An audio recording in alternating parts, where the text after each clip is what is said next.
오늘 성경 지명 강의 개반은 예배에 대한 강해로서 하나님, 즉 신약으로 말하면은 예수님을 기쁘시게 하는 예배의 장소. 그 개바가 성읍 아닙니까? 성읍은 기업 물음이라고 그랬어요. 이런 기업 물음이 되는 장소, 그런 모임, 총회, 교단은 어딜까? 라고 하는 것을 성경 지명 강의 개바에서 깨달아보는 그런 시간이 되겠습니다. 그래서 우리가 이제 오늘 성경 지명 강의 개바는 하나님과 예수님을 기쁘시게 하는 예배하고, 그리고 하나님이나 예수님을 떠나게 하는 예배에 대한 분별. 그러니까 개바 그러면 예배를 우리가 생각을 하자는 것입니다. 늘 말씀을 드리지만 복음교실의 모든 강해는 서론, 본론, 결론 이렇게 이제 나누어서 강의를 드리고 있거든요. 그런데 왜 이렇게 나누어서 하냐면은 이 서론, 우리가 이제 논문을 쓸 때에 강론이라고 합니다만은 강해로 하는 논증이죠. 그래서 서론, 논문을 쓸 때 서론을 보면 그 논문이 본론에서 무엇을 말하려고 하고, 그리고 그 결론은 어떤 결론이 날 것인가에 대한 것을 알 수 있어요. 그래서 서론을 먼저 반드시 알고, 그러니까 복음교실의 모든 강해나 강론은 이 서론에 입각하는 것이거든요. 이것에 두 가지 틀이 있다는 것입니다. 우리는 이것을 반석으로 생각을 한다는 거예요. 반석 위에 모든 것을 지어야 되죠. 그렇지 않으면은 예수님이 말씀하신 대로 풍랑이 불면 바로 무너져 버린다. 이제 이렇게 생각을 하면 되겠습니다. 이렇게 생각을 하고 복음교실 첫째 틀이라고 하는 것은 틀이 잘못되어지면 세상에 그 제품은 내놓으면 안 돼요. 이제 이렇게 생각을 했을 때에 우리가 복음교실의 첫째 틀이라고 하는 것을, 반석이라고 하는 것은 하나님이 성경을 통해서입니다. 사람의 생각이 아닌 하나님이 성경을 통해 진리로 알려주시는 총론불변의 진리다. 그러니까 총론에서 아멘을 했다면 어떠한 경우도 신학, 강론, 신학이나 찬송이나 찬양이나 기도나 간증이나 등등 어떤 강론에서도, 교리도 마찬가지고요. 강론에서 변질변개하면 안 된다. 하나님은 이것을 무교병이 아닌 누룩을 섞었다고 하는 것이고, 예수님이 말씀하신 이제 누룩이 섞인 것과 그리고 외식 하는 등의 말씀을 하시는 것이다. 이렇게 생각하면 되겠습니다. 그래서 이 반석으로 삼아야 될 첫째 틀은 뭐냐면은 그 생각, 속성, 진리에 관한 것인데, 생각은 뭐냐면 하나님의 생각과 사람의 생각은 하나님이 말씀하시되 땅에서 하늘의 높음같이 너희 생각과 내 생각은 다르다. 이렇게 말씀하시거든요. 그러니까 완전히 다르다는 거예요. 그것을 우리는 T형 갈림길, T자로 생긴 갈림길, 생명과 사망의 길로 나누어지는 갈림길이 된다라는 말씀을 늘 드립니다. 하나님의 생각과 사람의 생각이 다르다. 종론불변의 진리입니다. 이 진리는 절대로 변하면 안 된다. 그런데 그 생각이 어떻게 다르냐? 하나님이 성경을 통해 알려주신 하나님의 속성, 그리고 예수님의 속성이죠. 그런데 온전성의 속성은 누구에게만 있느냐? 하나님만 있다. 당연하죠. 피조물인 우리, 시간과 공간에 가두어진 피조물인 우리에게는, 짐승들도 마찬가지고요. 이 시간과 공간에 가두어져 창조된 그 모든 것은 온전하지 못하다라는 것입니다. 그래서 온전성의 속성은 오직 하나님에게만 있다. 그런 것에서 하나님의 속성들은 다 아시지 않습니까? 창조성, 주권성, 전능성, 전지성, 거룩성, 무죄성, 등등의 하나님의 속성들은, 이런 속성들은 하나님만 거룩하고 하나님만 창조주시고 무에서 유를 창조를 못해요. 인간은, 피조물은. 거룩하신 분도 오직 하나님만 거룩하시다. 전능자, 전지자, 다 그런 말씀이 온전성의 속성이고, 그리고 예수님은 하나님이시므로 예수님만이 길려 진려 생명이다. 이 말씀은 곧 예수님만이 피조물이 아닌 진정한 온전성을 가진 다속 제물이 될 수 있다, 그 말이에요. 예수님이 하나님에 의해서 창조된 하나님의 아들이라고 한다면 그것은 온전한 하나님이 아니라는 것입니다. 이제 이런 것을 꼭 머리에 둬야 되죠. 그런데 뭐 성경에 보면 수없이 하나님의 아들이다, 나를 보내셨다는 등등의 말씀이 있죠. 바로 이것이 깨달음이라는 거예요. 감춰져 있다는 것입니다. 그래서 성령이 아니면 깨닫지 못한다. 영적 기품의 뜻 깨달음을 어떻게 성령을 통하지 않고 성령이 아니면 알 수 있겠느냐. 하늘의 일들이니까요. 이렇게 생각을 해서 깨달음이라고 하는 것이 문자적으로 왜 성경을 해석하면 안 되는 것인가 라고 하는 것. 그래서 이해하고 다르다 그랬지 않습니까? 슈넴이라고 하는 것이 깨달음인데 이해하는 것이 아니다. understanding이 아니다. 포개지는 것이다. 하나님의 생각과 사람의 생각이 포개지지 않으면 그것은 새죠. 이런 걸 말씀드립니다. 그런데 어떻습니까? 진리는 영원히 변치 않아야 진리죠. 그런데 그 진리신 예수님이 뭐라고 그러십니까? 천국은 조금 간다. 생명으로 인도하는 문은 좁고 협착하여 그리로 가는 자가 적다고 하셨으니까 결국 천국, 새하늘과 새 땅, 천국의 마지막이니까요. 결국이니까 거기에는 조금 들어간다. 왜 조금 들어갈까? 우리가 지금 강의를 하고 설교를 하는 것들은 그런 것들이다 이 말이죠. 그래서 왜 조금 들어가는 것을 알아야 된다.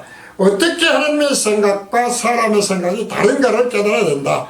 이제 이것을 그래서 첫째 틀 반석으로 하고 그 반석 위에 모든 강의를 성전을 짓는 것이죠. 둘째 틀은 뭐냐면은 주제예요. 주제에서 벗어나게 되면은 예를 들어서 소설이 주제를 벗어나면 횡설수설이 되는 것처럼 성경 전체의 주제도 구원인데, 그래서 하나님은 출애굽을 하게 하신 후 나 여호와가 너희들을 구원하였는데 이걸 잊어버리지 말아라 말이죠. 이 말씀을 항상 하시거든요. 구원이에요. 그래서 그 구원에 대한 진정한 완전한 구원은 새하늘과 새 땅에서 예수님이 친히 통치하시는, 다스리시는 그리스도 왕국이다. 새하늘과 새 땅에서 말씀드렸죠. 그러니까 그걸 통과하기 위해서는 온전한 구원이 거기서 이루어지니까 심판을 반드시 받아야 된다. 두 번째, 우리가 심판에서 무엇을 예수님이 심판주로서 보시는가에 대한 것을 모든 강론에서 강의에서 말씀을 드리고 있는 것이다. 그래서 우리가 서론에서 두 가지 틀 반석을 말씀드린다. 첫째는 총론불변의 진리, 두 번째는 구원과 심판, 이렇게 이제 말씀을 드립니다. 본론으로 들어갑니다. 성경 지명 강의 개바입니다. 개바는 앞에서 잠깐 도입부에서 말씀드린 대로 개바는 종교개혁의 예표 성읍이에요. 종교개혁의 예표 성읍. 그러니까 우리가 물론 기억은 다 못하겠습니다만은 성경 지명에서 개바, 그러면 이것은 종교개혁과 관련이 있다. 오늘날에 우리가 물론 이제 가톨릭에서 개신교가 종교개혁을 했다고 합니다만은 이 종교개혁이 온전성을 가졌느냐? 그러진 않아요. 왜 온전성을 가졌다면 어떻게 된다고 그랬어요? 그리스도 예수 안에서 하늘에 있는 것이나 땅에 있는 것이, 이것이 하나님의 뜻인데 하나로 통일이 되어 있어야 돼요. 그런데 여러 교단들이 있다, 교파들이 있다. 심지어 각 교회 목사님들도 서로 모여보면 각각의 믿음이 다르고 기독교 진리와 복음이 전하고 증거하고 말하는 것이 다르다. 이것은 바로 종교 개혁을 온전히 이루지 못했다는 뜻이거든요. 이제 그런 의미에서 개바 그러면 오늘날 수많은 기독교 안에 교단 교파들이 있는 것도 이단들까지 있는 것들은 어떤 의미를 가질까? 과연 그곳에서 드리는 예배를 하나님이나 예수님은 기뻐하시는 예배가 될까? 아니면 떠나게 하시는 것일까? 이걸 이제 생각을 하자는 것입니다. 게바라고 하는 곳 성읍은 가나안 땅에서 지형이 높은 곳에 위치한 성읍이에요. 지형이 높아요. 산입니다. 언덕. 그래서 뜻이 뭐냐면 산, 구름, 높음 또는 높다라는 뜻이 게바라는 거예요. 따라서 남유다 아사 왕은 이곳을 요새화시켜서 북쪽 경계선에 위치한 성읍이 되면서 특별한 주목을 받게 성경적으로 된 곳이었다 이 말이에요. 그러니까 산이라고 하는 것, 높은 곳에 있다고 하는 것, 그리고 산은 어떻습니까? 기독교도 그렇고 이방인도 그렇고 신성시하는 곳이에요. 성전도 그래서 언덕 위에 짓지 않습니까? 이런 걸 생각하시고요. 그래서 게바는 하나님의 약속의 땅인 가나안입니다. 가나안 땅을 정복할 때에 먼저 베냐민 지파에 속한 성읍이었는데 얼마 되지 않아서 레위인에게 다시 주어요. 그래서 게바는 어떤 곳에 있냐면 예루살렘에서 북쪽으로 약 9km 정도 떨어진 곳에 위치해 있고 현재는 그 이름이 제바라는 곳이었다 이 말이죠. 제바. 성경 지명으로 나오는 게바는 오늘의 기독교에 어떤 깨달음을 주는 성읍인가? 게바는 예루살렘에서 가장 가까운 우상숭배를 척결했던 성읍이었다. 예배와 연관됐었죠. 그래서 성경 지명에서 게바는 오늘의 기독교 예배에 만연되어 있는 기복주의 신앙, 무엇을 종교 개혁해야 될 거냐 하는 것이죠. 기복주의 신앙, 율법주의 신앙, 신비주의 신앙으로 오염된 예배를 척결을 해서 영원한 하나님의 기업 물음을 받을, 영원한 하나님의 기업 물음은 뭐였습니까? 새하늘과 새 땅에서 예수 그리스도 생명의 부활로 하나님의 자녀가 되는 무리가 되는 거예요. 그 나라의 백성이 되는 겁니다. 받을 거듭난 그리스도인의 무리에 대한 예표다. 게바는 거듭난 오늘날에 말하면 무리이고, 그러나 아직 심판은 끝나지 않았습니다. 주장을 한다고 거듭난 건 아니니까요. 그래서 이제 이것을 다시 우리가 나누어서 게바는 종교개혁의 예표인데 나누어서 생각을 하면 이렇습니다. 첫째, 예배와 예배의 뜻이 무엇일까? 성경적으로입니다. 예배는 히브리어 동사는 아바드, 명사는 아보다에서 온 단어인데요. 뜻은 존경을 나타내다, 존경을 나타내다, 가치를 사람이나 사물에 돌리다 라고 하는 뜻이라는 것입니다. 그래서 예배가 하나님을 대상으로 하는 예배가 되면, 아바드나 아보다가 되면 삶 전체예요. 삶 전체를 하나님의 존경을 의미하는 포괄적 개념이었다 이 말이죠. 삶 전체가 그 하나님을 존경해야 돼요.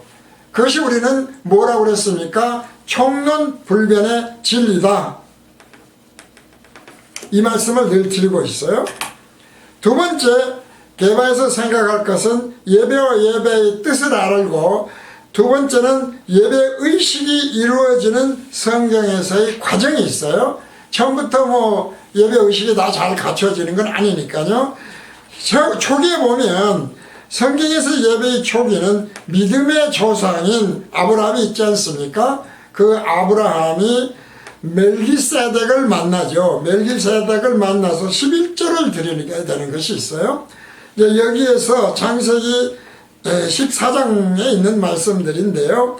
이것과 그리고 다음에 그 아브라함의 후손인 야곱 등이 단을 쌓고 예배를 드리는 것으로 발전을 해야 된다고 할까요? 연결이 된다고 할까요?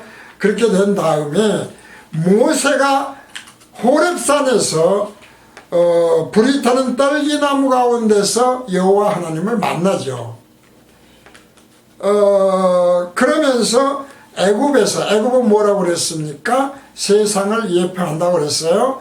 애굽에서 구원, 출애굽이라고 그럽니다. 출애굽기와 애굽과 십계명을 받는 말씀이 있고, 그리고 그 말씀이 좀 더 상세하게 레위기, 민수기, 신명기로 이어지고 율법에 대한 말씀 등이 계속되는 그런 말씀으로 예배가 이어지고 있다. 점점 그러니까 발전돼가지는 과정입니다. 의식이 완성돼가는 과정입니다. 따라서 예배의 핵심은 뭡니까? 구원이에요. 구원. 우리가 두 개의 틀이라고 말씀드렸습니다만은 핵심은 출애굽을 한, 예표적으로 출애굽을 한 거룩한 하나님의 백성이 지켜야 할 죄와 죄사함 방법이 핵심이다 이 말이죠. 율법의 핵심이죠. 십계명의 핵심이고요. 그것을 알려주는 십계명을 중심으로 해서 율법의 핵심인 죄와 죄사함을 하시는 하나님에 대한 존경, 하나님에 대한 존경이 삶 전체에 이루어져야 된다. 우리가 진리의 일관성, 진리에 변하지 않는 진리의 일관성을 말씀하는 것도 그거예요. 찬송을 하든 간증을 하든 기도를 하든 그 어떤 곳에서도 그러므로 죄사함과 죄사함의 은혜에 대해서 놓치면 안 된다. 부단히 복음교실이 끊임없이 강연과 강론, 성경체면에서 계속 말씀드리는 것도 그 이유예요. 이런 예배의식이 이루어져 가는 것은 하나님이 명하시는 대로 모세가 하나님의 계시에 따라서 이동식인 성막을 먼저 짓지 않습니까? 하나님의 계시를 하시죠.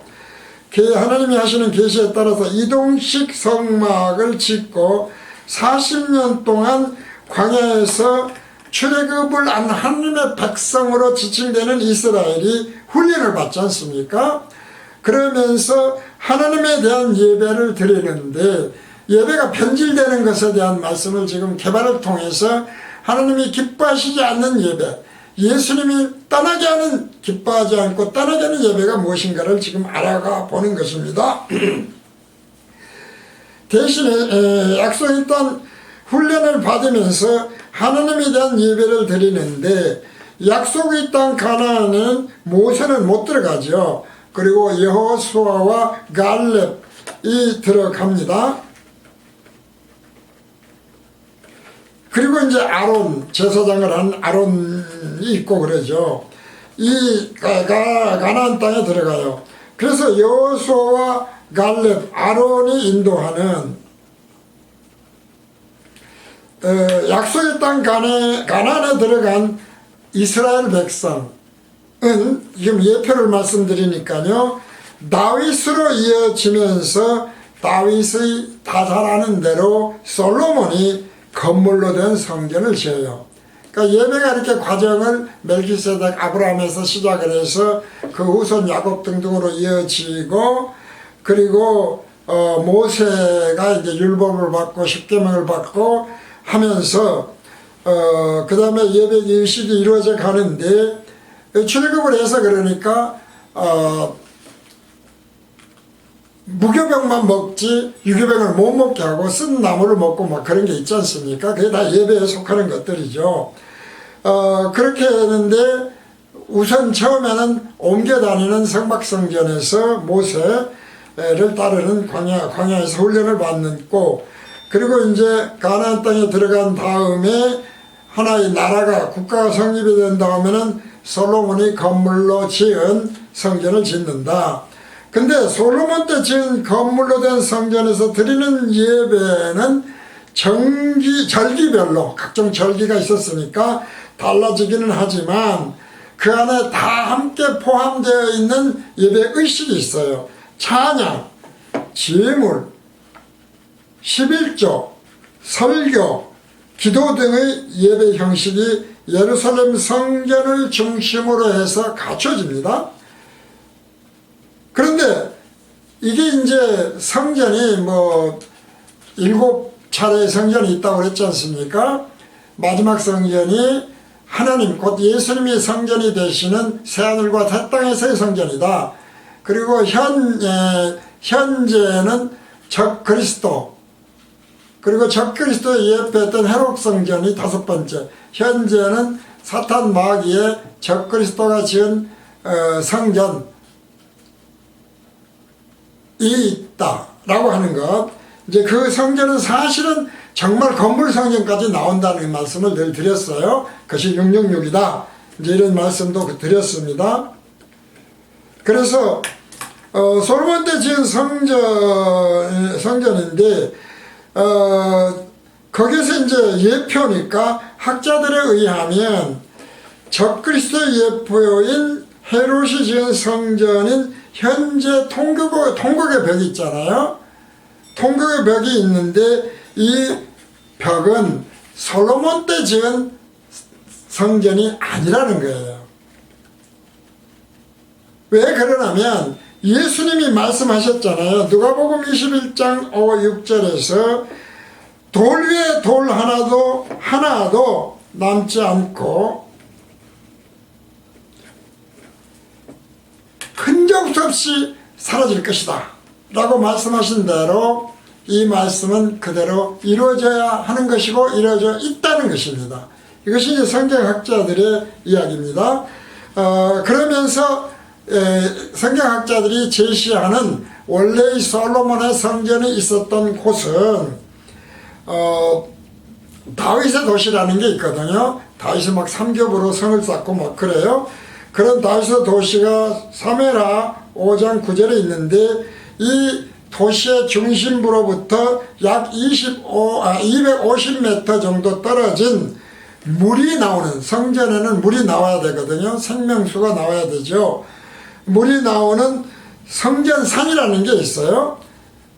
우리가 예바가 산 높다 뭐 이런 언덕이라는 말씀 드렸죠. 구릉이다. 성전산에 지어져 있던 것으로 추정을 해요.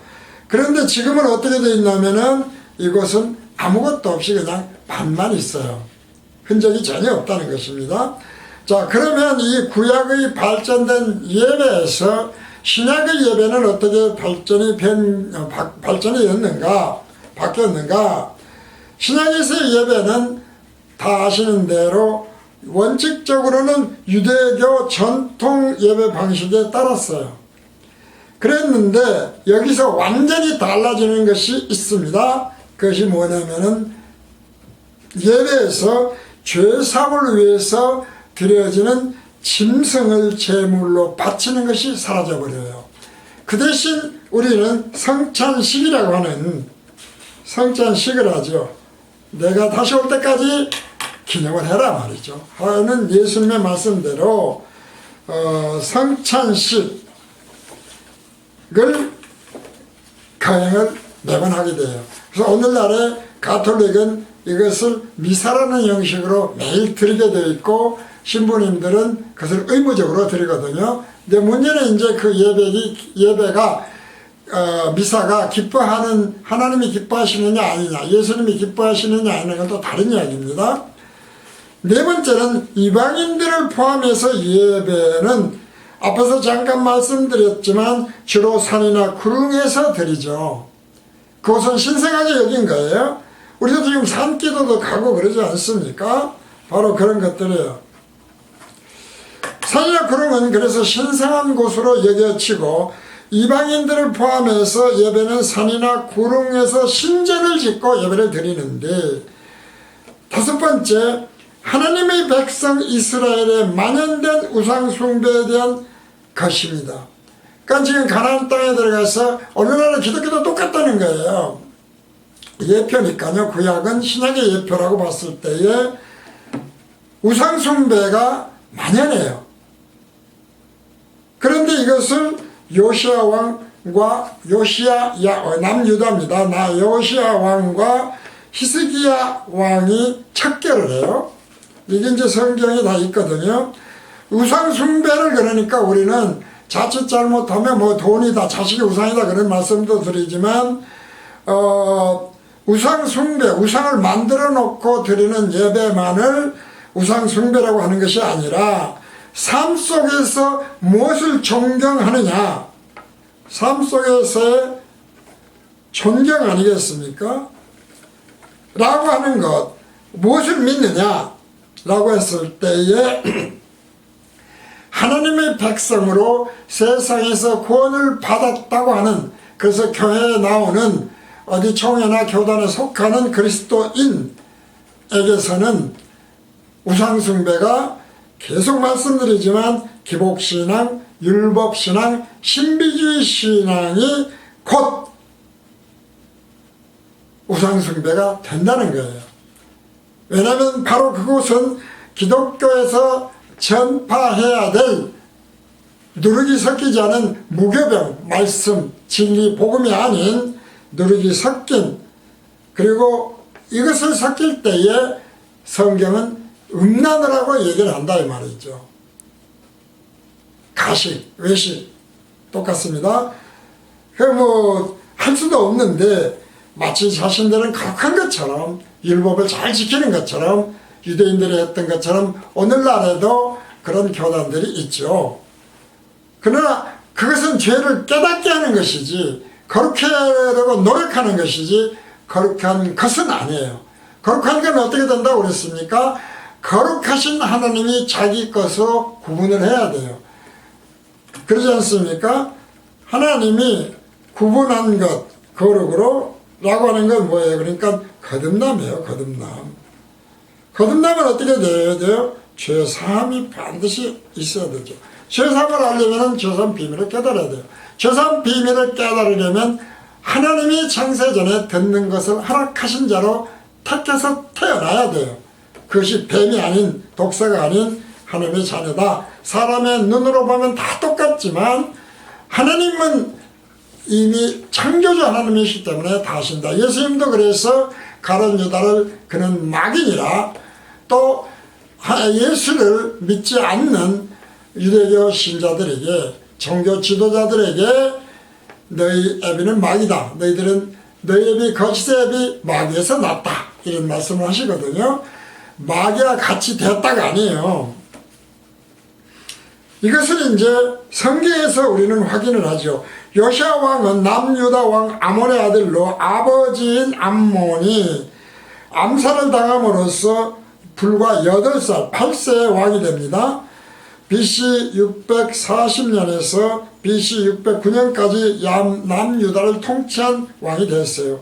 요시야라고 하는 뜻은 여호와께서 도와주신다, 여호와께서 도와주신다인데, 남유다는 50여 년 동안 우상 숭배를 하고 있었고, 북이스라엘은 더, 우리가 이제 늘 말씀드리지만 북이스라엘은 그래서 완전히 이방인 취급을 할 정도로 더 바알신과 미동, 어린아이가 예쁜 그런 미동이라는 음란한 의식을 행하는 남자 창기가 있었고, 북이스라엘입니다.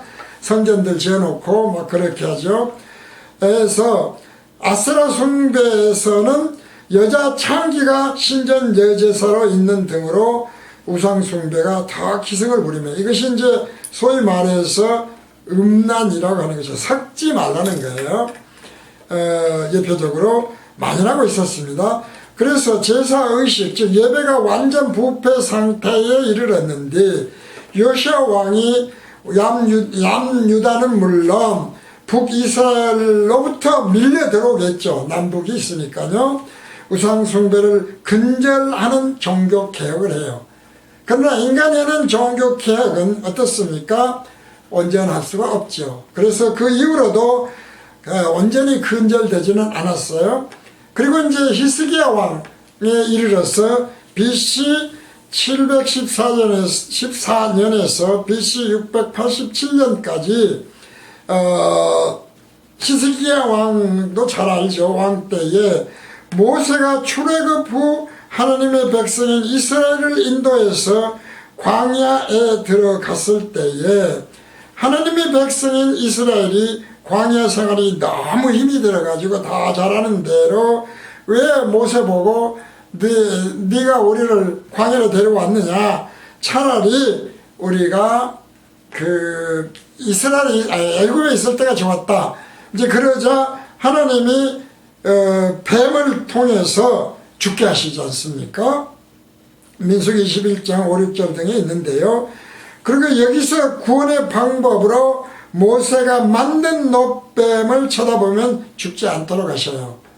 그것이 이제 오늘날에 예수님이 지신 십자가 대속의 예표였던 것이죠. 모세가 만들었으니까요. 자, 그러자 예수님의 십자가가 아닌, 우리도 이제 십자가들을 만들어 놓고 그렇습니다만은 놋뱀을 만들어 놓은, 나무에 매달아 놓은 그것 자체에 신비주의적 능력이 있다고 생각을 하고, 그리고 놋뱀을 우상숭배로 삼아버려요. 이스라엘 백성들이. 이것이 열왕기하 18장 4절에 있습니다. 그런데 이런 놋뱀 숭배가 히스기야 왕 때까지 이어지고 있었고, 히스기야 왕이 놋뱀을 부숴버리죠. 그리고 우상숭배가 된 그런 놋뱀이다. 신비주의죠. 그래서 종기부를 찍게 돼요. 그러니까 놋뱀 숭배를 현재 기독교 적용을 해본다면, 현재 기독교 예배 안에서 만연된 기복신앙, 율법신앙, 신비주의 신앙으로 기독교 진리와 복음이 변질되어지는 예배를 드리고 있는 것,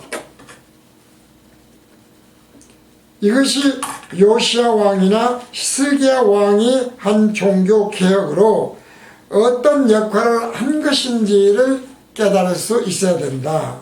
이것이 오늘 성경 지명 개발을 통해서 깨달을 말씀이다, 이런 것입니다.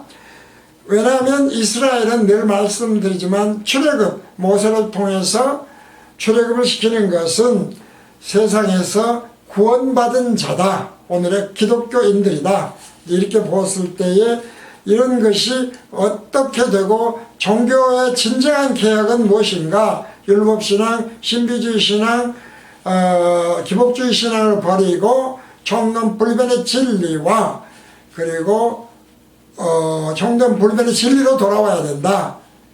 그런데 그 수가 극히 적다. 그래서 심판 때에 이 분별을 하느냐 못하느냐가 T형 갈림길로 영원한 그리스도 왕국에 들어가느냐 지옥불에 들어가느냐로 나눠진다, 이 말씀을 계속 드리는 것입니다. 그래서 큰 깨달음을, 이런 깨달음을 주는 것이 바로 개바다. 열왕기하 23장 1절에서 8절까지의 말씀을 읽습니다. 왕이 보내 유다와 예루살렘의 모든 장로를 자기에게로 모으고, 이 왕이 여호와의 성전에 올라가며 유다 모든 사람과 예루살렘 주민과 제사장들과 선지자들과 모든 백성이 노소를 막론하고 다 왕과 함께 한지라, 왕이 여호와의 성전 안에서 발견한 언약책의 모든 말씀을 읽어 무리의 귀에 들리고, 왕이 단 위에 서서 여호와 앞에서 언약을 세우되 마음을 다하고 뜻을 다하여 여호와께 순종하고 그의 계명과 법도와 율례를 지켜 이 책에 기록된 이 언약의 말씀을 이루게 하리라 하며 백성이 다 그 언약을 따르기로 하니라. 근데 실제로는 이게 가능하다고 했습니까? 어땠습니까? 신약에서 본체이신 하나님이신 예수님이 자기 백성을 죄에서 구원할 예수라는 이름으로 오신 하나님이 너희는 이렇게 들었으나 나는 이렇게 말씀하신다고 하며 불가능한 것을, 죄를 깨닫게 하시고 율법을 온전히 지킬 수 없는 것을 깨닫게 하시고, 그래서 내가 너희들에게 해서 구원이 필요해, 대속제물이 되는 거야. 라는 것을 말씀하시면서 율법의 완성이 어떻게 되는가를 알려주시죠. 왕이 대제사장 hil기야와 모든 부제사장들과 문을 지킨 자들에게 명령하여 바알과 아세라와 하늘의 1월 성신을 위하여 만든 모든 그릇들을 여호와의 성전에서 내다가 예루살렘 바깥 기드론 밭에서 불사르고 그것들의 죄를 베들로 가져가게 하고, 이제 이런 걸 생각하면서 어떤 생각이 나면 개신교가 가톨릭에서 개신교가 한 종교개혁 의미도 역시 생각을 하죠. 진정한 것은 청론으로 돌아가야 돼요. 옛적에 유다 왕들이 세워서 유다 모든 성읍과 예루살렘 주위의 산당들에게서 분향하여 우상을 섬기게 한 제사장들을 피하여 또 바알과 해와 달과 별대와 하늘의 모든 별에게 분향하는 자들을 피하고 또 여호와의 성전에서 아세라상을 내다가 예루살렘 바깥 기드론 시내로 가져다 거기에서 불사르고 빻아서 가루를 만들어 그 가루를 평면의 묘지에 뿌리고 정령 불변의 진리에서 왜 홀이라도 벗어나면 안 되는가? 완전히 없애버려야 돼요. 또 여호와의 성전 가운데 남창의 집을 헐었으니 섞는 것입니다. 그곳은 여인이 아세라를 위하여 휘장을 짜는 처소였더라. 또 유다 각 성읍에서 모든 제사장을 불러오고 또 제사장이 분향하던 산당을 게바에서부터 보엘세바까지 더럽게 하고, 게바가 나오죠. 또 성문의 산당들을 헐어버렸으니 오늘날의 여러가지 교단 교파들을 생각하면 됩니다. 교단, 교파, 총회 등등 생각하면 되죠. 성문의 산당을 헐어버렸으니 이 산당들은 그 성읍의 지도자 여호수아의 대문어기 곧 성문 왼쪽에 있었더라. 기독교 진리와 복음이 왜 그리스도 안에서 하나로 통일되어야 되는지를 알려주는 말씀이지요. 그래서 결론은 그렇습니다. 개바의 결론입니다. 기독교의 진정한 종교개혁은 예배나 삶 속에서 기복주의, 율법주의, 신비주의 신앙에서 벗어나야 돼요. 조금이라도 섞이면 안 된다. 하나님의 창조하신 뜻인 하늘에 있는 것이나 땅에 있는 것이 다 그리스도 안에서 통일되게 하려 하시려는 하나님의 창조된 뜻을 이루려고 한다면 그것이 다 없어져야 돼요. 홀이라도 섞이면 안 돼요. 불가능하다니까요. 그래서 육을 위한 것이 아니고 영이니까요. 영생이니까요. 그래서 기독교가 전하는 진리와 복음을 이루는 것입니다. 이를 위해 아름다운 교회 복음교실은 종론 불변의 진리와 성경 주제인 구원 그리고 심판을 끊임없이 말씀드리고 있습니다. 성경 지명 강의 개반은 이것으로 마칩니다.